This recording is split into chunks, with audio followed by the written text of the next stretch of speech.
Antsika dia tena ny fanahyko dia manantena an'Andriamanitra. Halleluja. Aseho ny etahitanao lalina. Ny fanahyko no maniry an'Andriamanitra.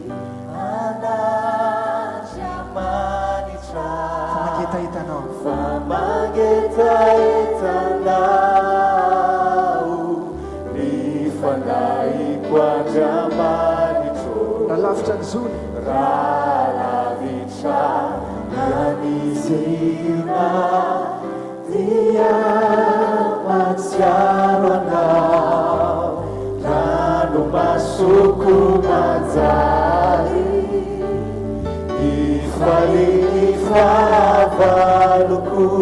Dao fetsy ny fanahiko no maniry an'Andriamanitra.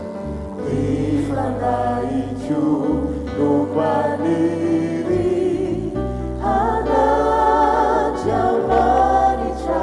Famangetahitanao. Famangetahitanao. Ny fanahyko Andriamanitra. Rahalavitra anizina dia matsiaro anao.